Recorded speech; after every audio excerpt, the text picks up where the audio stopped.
ازيكم يا مرات، عاملين ايه؟ يا رب تكونوا بخير. النهارده هنعمل كيكه البرتقال. معانا كوبايه لبن، كوبايه زيت، كوبايتين دقيق، كوبايه سكر، معانا رشه ملح ومعلقه بيكنج باودر وبيضتين، ومعايا فانيليا بالبرتقال جايباها من دريم. تعمل تيست جميل وان شاء الله تعمل طعم حلو.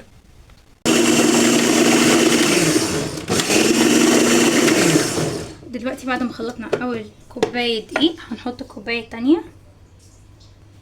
دلوقتي بنحط تاني كوبايه دقيق وهنخلطها.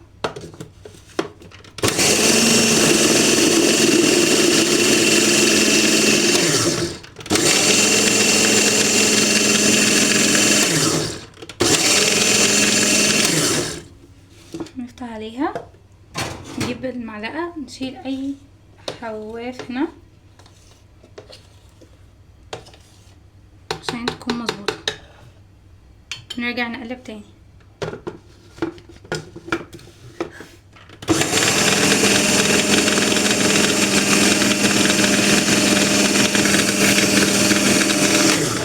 دلوقتي بعد ما خلطنا تاني كوباية هننزل بالبيض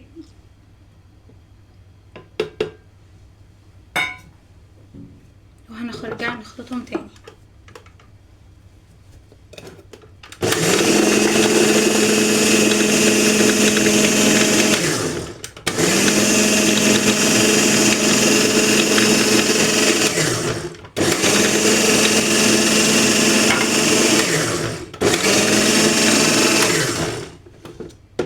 بعد ما خلطناها كويس هنجيب المعلقة برضو وننزل كده الحواف، اي حاجة مش مظبوطة نظبطها.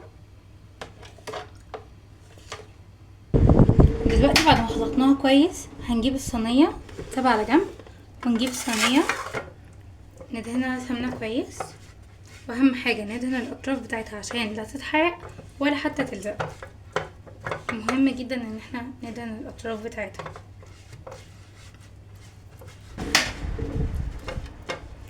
دلوقتي بعد ما دهناها خلاص كويس هنجيب شوية دقيق ونحطهم في الصينية ونبدأ بقى نبطنها بالدقيق. دلوقتي هنخلطهم.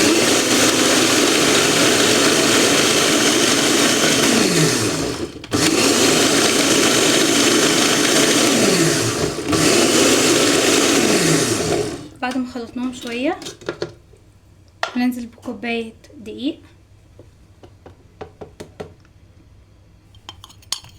دلوقتي بعد ما كبينا اول كوباية هنخلطهم تاني كويس.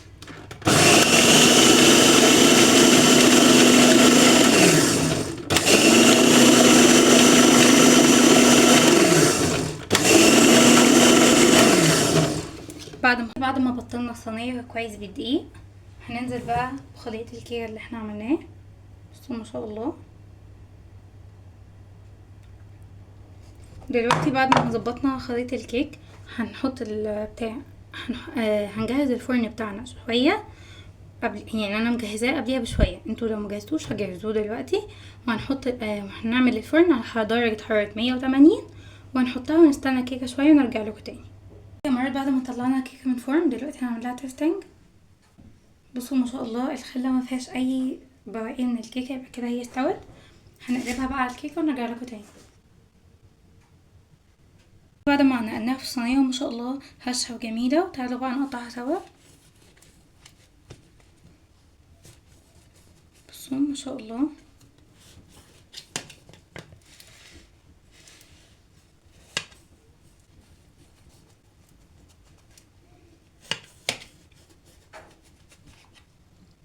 دلوقتي ما شاء الله هي هشه وجميله. دلوقتي بعد ما قطعناها بصوا ما شاء الله حلوه.